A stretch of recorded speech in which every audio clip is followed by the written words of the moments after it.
One bed, two broken hearts. Before we dive into the story, tell me where in the world you're watching from, and if this story steals your heart, please hit subscribe. The headlights of Eleonora Vance's rental car cut a pathetic swathe through the swirling vortex of snow, illuminating a world that had dissolved into a furious, howling white. Every landmark had been swallowed, every signpost rendered invisible by the blizzard that had descended upon the mountain pass with the sudden violence of an ambushing army. Her knuckles were bone-white on the steering wheel, the cheap heater doing little to combat the insidious chill that seeped through the door seals and into her very marrow. She was running on the last dregs of a gas tank, the last remnants of a hastily concocted escape plan, and the final vestiges of her courage. Behind her lay a life of gilded misery in a Manhattan penthouse, a future meticulously arranged by her father, Alistair Vance, a man who collected companies and people with the same cold, proprietary avarice. Ahead lay only the screaming void of the storm and the terrifying, exhilarating uncertainty of freedom. When the engine finally sputtered, coughed, and died, plunging her into an oppressive silence broken only by the wind's shriek, a primal fear seized her. It was in that moment of absolute despair that a pair of distant, golden lights appeared through the tempest, a beacon of hope that seemed impossibly real, the Blackwood Mountain Lodge. Abandoning the useless car, she fought her way through the deepening drifts, the wind tearing the hood from her head and whipping her dark curls into a frenzy. The cold was a physical blow, stealing her breath and burning her lungs. By the time she stumbled through the heavy oak doors of the lodge, she was a half-frozen refugee from a world of privilege, her travel-stained coat dusted with a thick layer of snow, her cheeks and nose a painful, wind-scoured pink. The interior was a chaotic symphony of warmth and noise. A massive stone hearth dominated the grand hall, its roaring fire casting dancing shadows on the wood-paneled walls and the anxious faces of the well-dressed crowd. It was clear she was not the only one who had sought refuge. The place was packed, a logjam of stranded travelers from a corporate retreat, their loud, nervous chatter filling the air. She approached the harried-looking concierge at the front desk, her voice barely a whisper. The man's response was a polite but firm shake of the head, his expression a mask of professional regret. Every room, every suite, every last broom closet with a cot was occupied. There was nothing. The floor seemed to drop out from under her, the warmth of the lodge suddenly feeling like a cruel mockery. It was then that she became aware of the man standing beside her. He had not approached. He had simply been there, a fixed point of stillness in the swirling chaos of the lobby. He was tall and broad-shouldered, exuding an aura of coiled power and absolute authority that made the air around him seem to thin. Dressed in a dark, impeccably tailored wool overcoat that probably cost more than her dead car, he was engaged in a low, intense conversation with the hotel manager. His voice was a deep baritone, quiet yet carrying a resonant threat that made the manager visibly sweat. She caught the hard glint in his storm-gray eyes and the tense set of his jaw, a single stubborn dimple the only soft feature in a face carved from granite. He was arguing about a reservation, his own, which had apparently been mishandled in the confusion. As the manager stammered another apology about the lack of available rooms, the man's gaze swept the lobby and landed on her. For a moment, his eyes held hers, and in their depths, she saw not the predatory assessment she was used to from men of his stature, but something else. A flicker of recognition, not of her face, but of her state. He saw the desperation, the fear, the telltale signs of a person on the run. His attention shifted back to the manager, his decision made with a speed that was almost startling. "There is no mistake," the man said, his voice leaving no room for argument. "My assistant was delayed by the storm. She has just arrived." He gestured almost imperceptibly toward Eleonora. "We will, of course, require the presidential suite I booked." The manager and the concierge exchanged a panicked look. The lie was so audacious, so seamlessly delivered that for a split second, Nora almost believed it herself. The manager began to stammer about the suite only having one bedroom, but the man cut him off with a dismissive wave of his hand. "That will not be a problem." He then turned the full force of his attention on Nora, his gray eyes pinning her in place. He didn't ask, he commanded. "Isn't that right?" The question hung in the air, a lifeline and a trap all in one. To refuse was to be cast back out into the blizzard, into the frozen darkness where her father's formidable reach would undoubtedly find her. To accept was to place herself in the hands of this powerful, dangerous stranger, to walk willingly into an unknown far more complicated than a simple storm. She thought of the arranged marriage waiting for her, to a man whose cruelty was an open secret, and of the suffocating control of her father. This stranger was a risk, but her old life was a certainty of slow suffocation. With a deep breath that felt like plunging into icy water, she nodded, finding a voice she didn't know she possessed. "Yes," she managed, her tone steady despite the frantic beating of her heart. "I apologize for the delay. The roads are treacherous." The man gave a curt nod of satisfaction, then slid a black credit card across the counter. As the concierge fumbled with the paperwork, the stranger leaned slightly toward her, his proximity a wall of heat and the clean scent of cedar and cold air. "Dante Morty," he murmured, his voice too low for anyone else to hear. "And you are—" She met his intense gaze, the first lie of her new life forming on her lips with surprising ease. "Anna," she said. "Anna Smith." The name felt flimsy, a pathetic shield against the formidable reality of the man who now held her immediate future in his hands. He merely grunted, a sound of acknowledgement rather than belief, and when the concierge handed him the keycard, he took it and turned to her, his expression unreadable. "Come along, Anna. It has been a long day." Without another word, he led the way toward the elevator, a silent, imposing figure parting the crowded lobby like a ship cleaving through water, and Eleonora Vance, now Anna Smith, had no choice but to follow in his wake, leaving the storm outside for the far more perilous one she had just stepped into.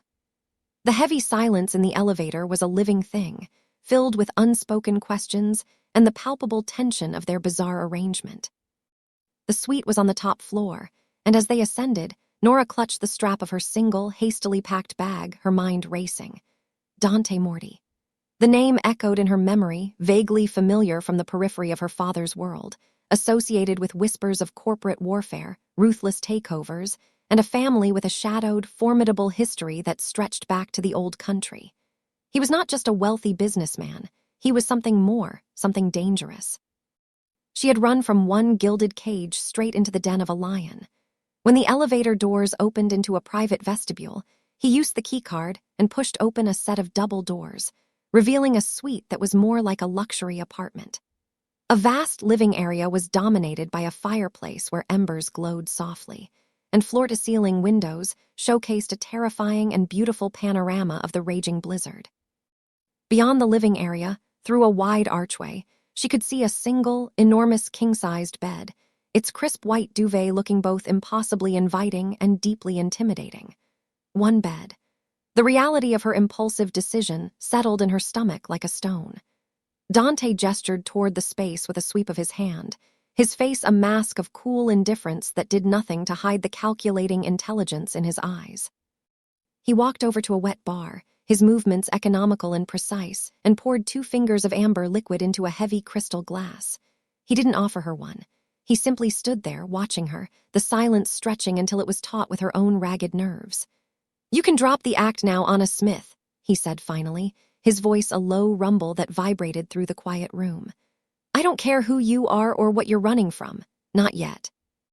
But in my suite, under my protection, there will be no more lies. You will tell me your real name." He took a slow sip of his drink, his gray eyes never leaving her face, waiting with an unnerving patience. The charade had lasted less than 10 minutes. The choice was clear.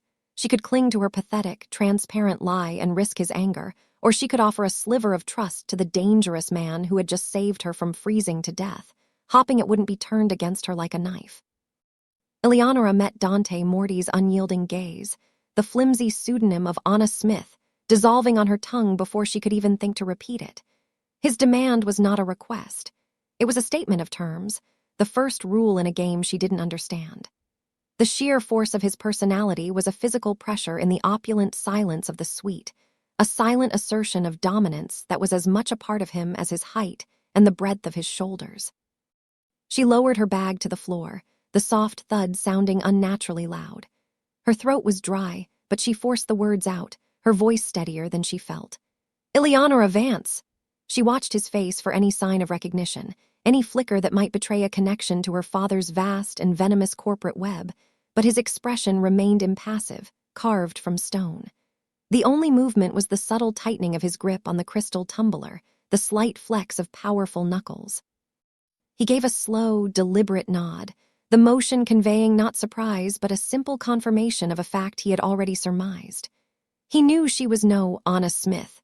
The quality of her worn but expensive coat, the terror in her eyes that spoke of fleeing a life of comfort, not one of poverty, had already told him that much.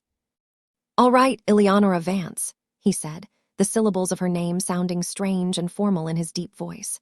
"You are safe here for the night. No one will get to you through me. You have my word." The promise was delivered with the weight of a royal decree, absolute and unconditional, and despite every instinct screaming at her to be wary, a small, traitorous part of her unclenched. For the first time in the 48 hours since she had fled her father's suffocating grasp, she felt a flicker of security. It was a dangerous feeling, an alluring poison because the safety he offered was tied inextricably to him. He gestured towards the bedroom. "You take the bed. I will take the couch. I expect you'll want to bathe. I'll have the staff send up whatever you need." It was an order disguised as a courtesy, a way of establishing boundaries and control within their shared space. As she retreated into the cavernous bedroom, she felt his eyes on her back, a silent, assessing weight.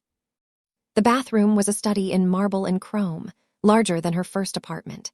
She stripped off her damp clothes and soaked in the ridiculously large tub, the hot water slowly chasing the deep, biting cold from her bones. Yet even surrounded by steam and luxury, she couldn't relax. His presence permeated the suite, a low hum of power that vibrated through the very walls. He was a paradox, a man who had lied for her, offered her protection, and yet whose very demeanor screamed of a life built on danger and ruthless control. When she emerged later, wrapped in a thick hotel robe, she found he had ordered dinner. A table had been set before the fireplace, laden with covered silver dishes. Dante was no longer in his overcoat but had changed into a simple dark sweater and trousers that did little to conceal the formidable physique beneath. He was on the phone, his back to her, his voice a low, commanding murmur of Italian. She couldn't understand the words, but the tone was unmistakable. It was the sound of a general issuing orders to his lieutenants, each clipped phrase a final, unarguable command.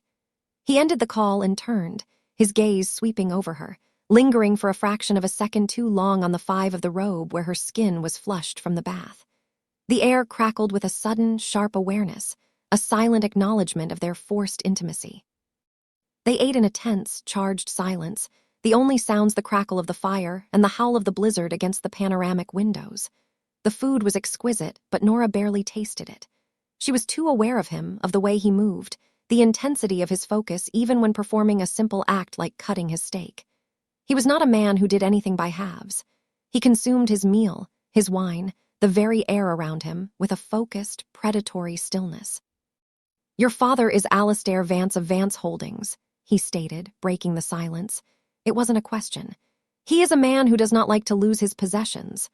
The word possessions hung in the air, a deliberate and ugly choice that perfectly encapsulated her existence. She flinched but didn't deny it. "I am not a possession," she said, her voice quiet but laced with a defiant fire that had been dormant for too long.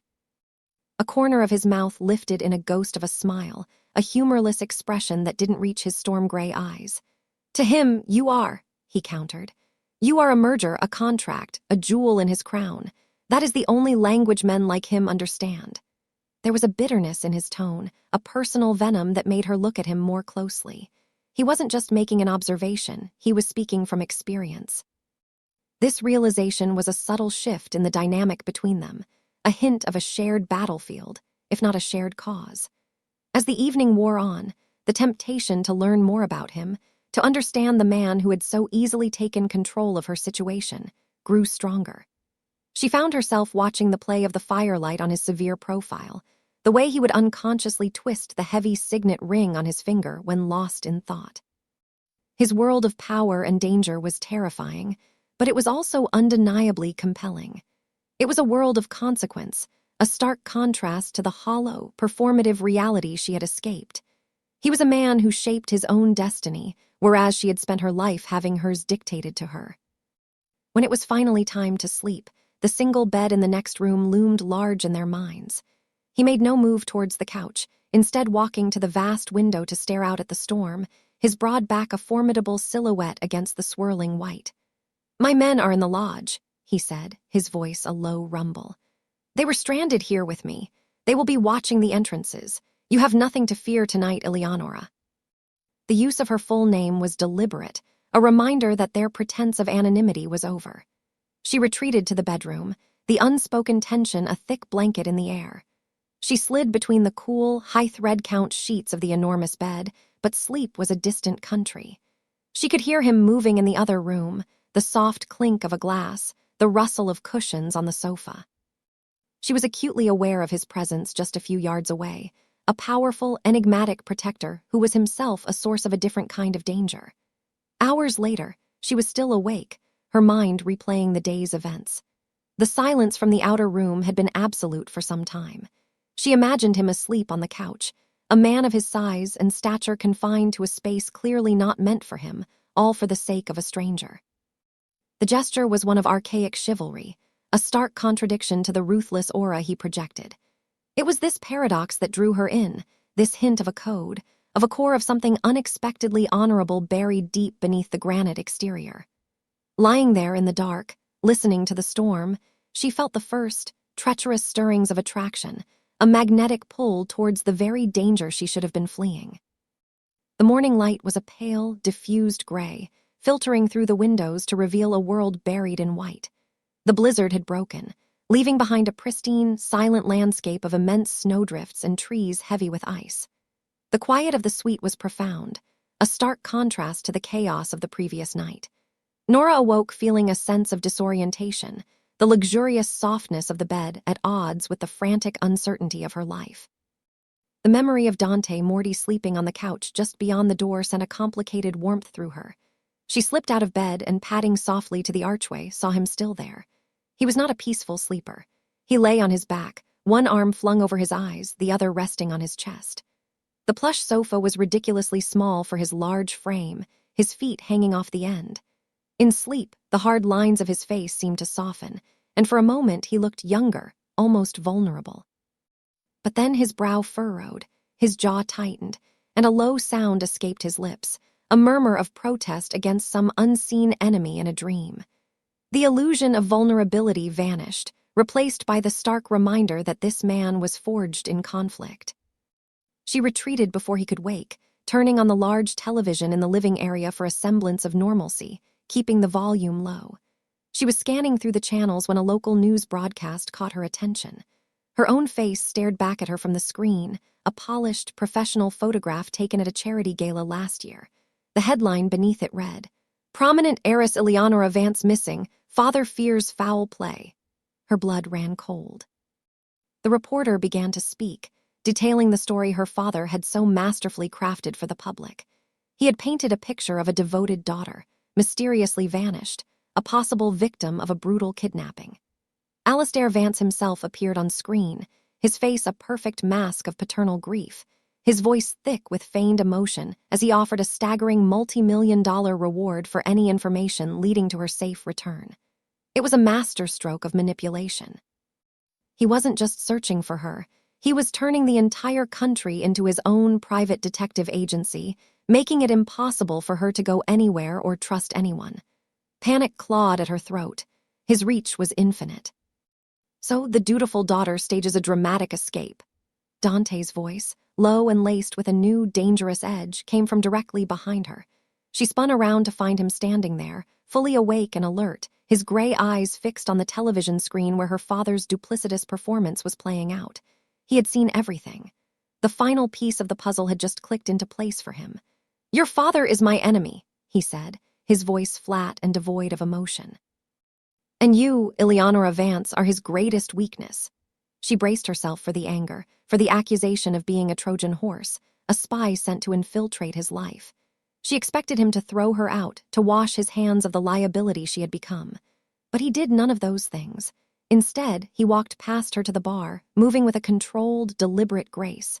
He poured a coffee from a carafe that must have been delivered while she slept, his back to her. The silence stretched, thick with her fear and his unnerving calm. "He cost me everything once," Dante said, finally turning to face her, his mug held loosely in one hand. His eyes were dark with the memory of a pain so old it had become a part of his foundation. Not just money, not just a company, everything. He took a sip of coffee, his gaze distant, looking back into a past she couldn't see. 5 years ago, I was set to merge my family's legitimate logistics company with a major European shipping firm. It was the final step in moving my family completely away from the old ways. It would have secured our future, made us untouchable, clean. I was engaged. Her name was Isabella. She was not from my world, and I loved her for it. He paused, the signet ring on his finger twisting, a nervous habit that betrayed the turmoil beneath the stoic surface. Your father wanted that shipping firm. He couldn't acquire it legally, so he destroyed the deal from the inside. He manufactured evidence of my family's past associations, leaked it to the board. Then he went after Isabella. He fabricated a scandal, a sordid affair with one of my own men. It was a lie, a vicious, calculated fiction, but it was enough. Her family was ruined by the shame. She broke our engagement. I never saw her again. Alistair Vance didn't just sabotage a business deal, Dante finished, his voice a low, chilling whisper of pure hatred. He tore my life apart to pick up the pieces for a profit. The confession hung in the air between them, a raw, gaping wound. Nora stared at him, seeing not just the formidable CEO or the feared mafia boss, but a man whose heart had been broken by the same monster who had ruled her own life. The shared enemy, the shared pain, was a bond far stronger and more immediate than she could have imagined. Tears welled in her eyes, not of self-pity, but of a profound, aching empathy. "He did the same to me," she whispered, the words tasting like ash. "Before this arranged marriage, I was in love, with an architect. A good man, kind and brilliant, someone completely outside my father's world. We were going to get married.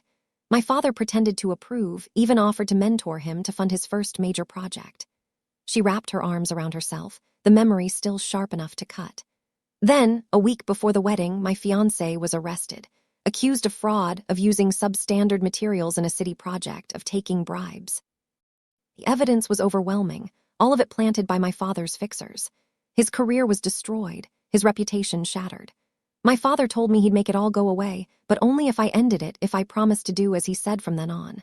I had no choice. I had to save him by destroying him." The story tumbled out of her, a poison she had held inside for 2 years. She and Dante stood in the quiet luxury of the suite, two strangers bound by the wreckage Alistair Vance had left in his wake. They were not just a man and a woman who had spent the night in a room with one bed. They were survivors of the same war, soldiers who bore identical scars on their souls.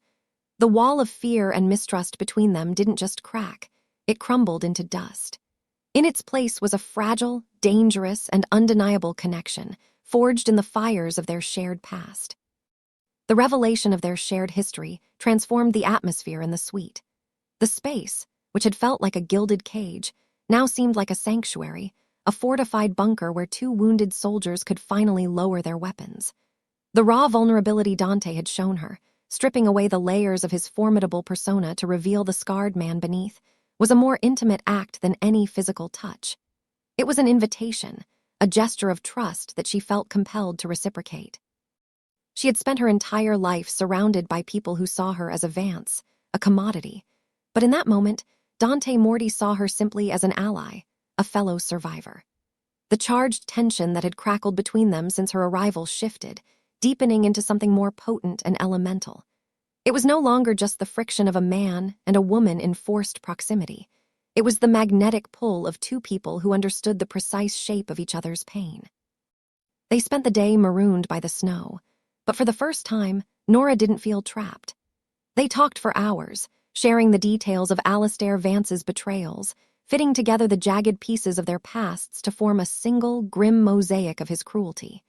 With every story she told of her father's suffocating control, Dante's expression hardened, his protective instincts rising to the surface like a shield.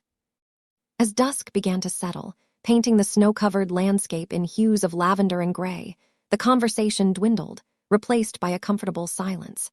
They stood by the window, watching the day die, the space between them humming with unspoken emotions.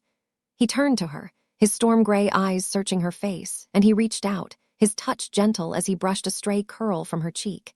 His fingers were warm against her cold skin, and a jolt of pure electricity shot through her. It was a simple gesture, yet it held the weight of all the hours of confession, of all the shared grief. The dam of her restraint, so carefully constructed over years of lonely self-preservation, finally broke. She leaned into his touch, a silent surrender, and it was all the encouragement he needed. He lowered his head, and his lips met hers, not with the brutal force she might have expected from such a man, but with a tentative, questioning pressure. It was a kiss of shared solace, of finding an anchor in a storm. But as the initial gentleness gave way to a deeper, more demanding passion, it became something else entirely. It was a reclamation of the lives that had been stolen from them, a fiery, desperate act of defiance against the man who had tried to break them both. The kiss moved from the window to the soft rug before the fireplace, their clothes seeming to melt away as the last of their barriers fell. Their lovemaking was not soft or gentle. It was a raw, tempestuous collision of two souls starved for connection. It was a frantic, urgent expression of years of pent-up anger, sorrow, and longing. In his arms, Nora felt not dominated, but unleashed. He made her feel powerful, seen, and utterly cherished. For Dante, holding her, feeling her respond with an equal, fierce passion, was like finding a missing piece of his own soul. She was not the fragile heiress the world saw. She was a fighter, a survivor, with a core of tempered steel that matched his own. They found in each other a perfect, resonant harmony, a shared strength that multiplied when they were together. Later, lying tangled in the sheets of the massive bed that had once seemed so intimidating, the fire casting a warm glow over their skin, a profound sense of peace settled over Nora. In the aftermath of the storm, both inside and out, she felt a stillness she had never known. Dante lay on his back, her head resting on his chest, his fingers stroking her hair. The silence was no longer tense or awkward. It was replete with a deep and binding intimacy. "He will never touch you again," Dante murmured into her hair, his voice a low, guttural vow. "I will not let him. I will protect you, Eleonora, and I will destroy him, not just for my revenge, but for you, for us. I will strip him of his power, his money, his reputation. I will leave him with nothing, just as he did to us." This was his promise, delivered with the chilling finality of a death sentence. And in that moment, Nora believed him. She felt the absolute certainty of his words resonate deep in her bones. With Dante Morti as her champion, she could finally be free. But as the first light of a new day crept into the room, so too did the cold reality of what that promise entailed. The price of his protection was immersion in his world. A call came to the suite's private line, and Dante answered it, his tone shifting instantly from the gentle lover to the commanding boss. His conversation was brief, filled with coded instructions. When he hung up, he turned to her, his face grim. "That was my head of security. The roads are being cleared, but we have a problem. Your father's people are already here. Private investigators. They've tracked your rental car to the base of the mountain. They are closing in." The sanctuary had been breached. The real world, with all its dangers, was coming for them. Dante was already moving, dressing with swift, economical motions. "My men are arranging our exit. It won't be through the front door. But you have a choice to make right now." He stopped and faced her, his gaze intense and unwavering. "You can walk away from me. I can create a distraction, give you a head start, enough cash to disappear for good. Or you can come with me. But if you come with me, you are choosing my life. It is not an easy one. It is a world of constant vigilance, of enemies in the shadows. My protection is absolute, but it comes at the price of your old life, of your simple freedom." The choice was laid bare before her, an uncertain, lonely future on the run or a dangerous future by his side. Her father's men were closing in. Dante's enemies were always circling. To stay with him was to step into the line of fire, to accept that her safety would forever be a battle to be won, not a given. The promise of his love and the price of his world were two sides of the same coin, and she had to choose which side would land face up. The choice was not a choice at all. Looking into Dante's fierce, protective eyes, Eleonora knew that a life of hiding and anonymity, of constantly looking over her shoulder for her father's ghosts, was no life at all. The brief, intense time she had spent with Dante had reawakened a part of herself she thought long dead, her courage. With him, she was not a victim, but a combatant. She stood from the bed, wrapping a silk robe around herself, and met his gaze with a resolve that mirrored his own. "There is no choice, Dante," she said, her voice clear and strong. "I am not running anymore. I am with you." A flicker of relief, so profound it was almost imperceptible, crossed his features before being replaced by a look of grim determination. He gave a single, sharp nod. The decision was made. They were a united front. His plan was swift and precise, executed with the logistical genius of a military commander. While his security team created a subtle diversion at the front of the lodge, drawing the attention of her father's private investigators, he led her through a series of service corridors to a heated underground garage. A black, armored SUV was waiting, its engine already humming, one of his most trusted men, a stoic giant named Marco, behind the wheel. As they sped away from the lodge and down the freshly plowed mountain roads, Nora felt a surge of adrenaline but not fear. She felt a sense of purpose. She was no longer fleeing from her past. She was driving toward a confrontation, ready to face it head-on. She turned to Dante in the plush leather interior of the vehicle.